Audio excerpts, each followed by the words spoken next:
Hello everyone, welcome back to the channel. Today we're checking out the Hitscan Hyperlight, which is Hitscan's first ever appearance on the peripheral market that already has drawn the community's attention. I'm gonna say this up front, considering it's their first ever release, this mouse is absolutely great and deserves recognition as one of the best releases of 2024.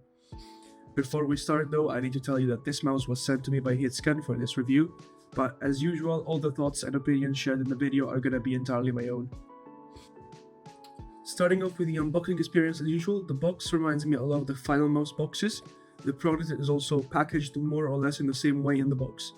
So as you can see, we're gonna have our mouse presented right here up front, and then under the mouse we're gonna find our 1K dongle. After removing the upper part of the box, we're gonna find our cable, and we're gonna find the usual instruction manual with some more skates. Please note that there are two different sets of skates in this box. One is for corner skates and one is full-sized, as well as some useful contact information about the company. It is also really important that you know that the 8K polling rate dongle is not included in the box, and it is only available to purchase separately on our website.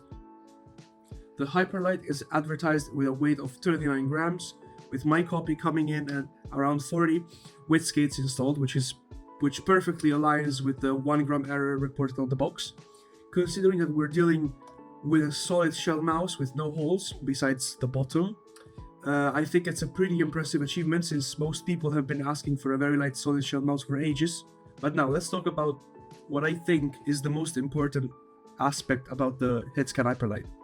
Let's talk about its amazing shape. This mouse is insanely important for the community because it's the closest you will ever get to the original Viper Mini shape without spending 300 euros on the Viper Mini Signature Edition. Although I must say I found the Hitscan Hyperlight to be less catered towards claw grips specifically and more designed to be a good safe shape for medium to small hands. The only difference between this and the Viper Mini is that it has less curved sides and the main button height is slightly higher. With its quite small size, this shape can suit most kinds of grips comfortably, while also pleasing all the people who had been asking for a Viper Mini clone for years. For reference, I have 19 by 10 hands, and it fits in my hand quite well, but as you can see my fingers are on the very edge of the buttons, so I don't know if I would recommend this size to people with bigger hands than mine, honestly. Performance-wise, the Hyperlight offers up to 8K polling rate. As usual nowadays, it's pretty common, offering incredibly responsive and precise input. This has been object of debate lately, but I still think that even if it isn't immediately noticeable, higher polling rate is gonna kind of help you. It's still lower latency, which can result in better overall performance long term. Of course, if your PC can run it smoothly, then it's gonna be worth it. But if you have to lose frames to prioritize higher polling rate, then it's not worth it at all. Just 1K, 2K is completely fine. I never usually even use 8K because my PC is not a beast, but I think you're gonna be just fine with 4K or 2K. Also remember that by using higher polling rates, you're also gonna drain the battery much faster. The Hyperlight comes equipped with Ombre optical switches and the clicks feel amazingly spammable. There's no pre-travel, no post-travel. It just feels so good to spam these clicks. The Hitscan software Hitscan utility is very easy to use and it also looks quite cool. Inside you can find different settings such as button remapping, motion sync, polling rate, debounce time, which I highly recommend you don't touch since it's not needed at all with Omron optical switches. High performance mode and long distance mode.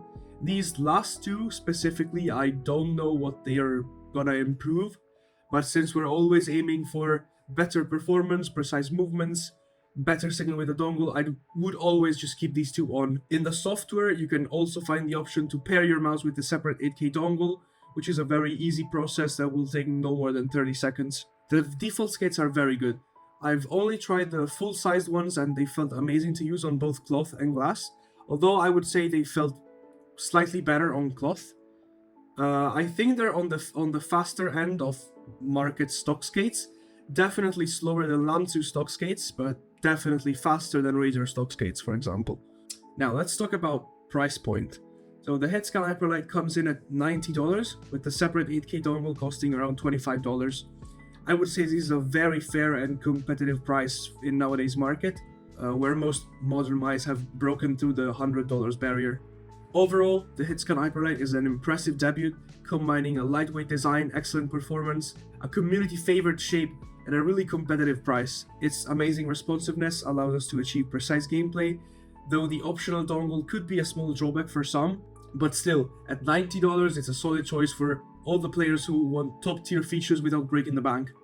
If you've tried it or if you're considering it, please let me know your thoughts in the comments. Thanks for watching, and don't forget to like and subscribe for more reviews. I'll leave you all the useful links in the description as usual. Thanks a lot for watching, and see you guys next time.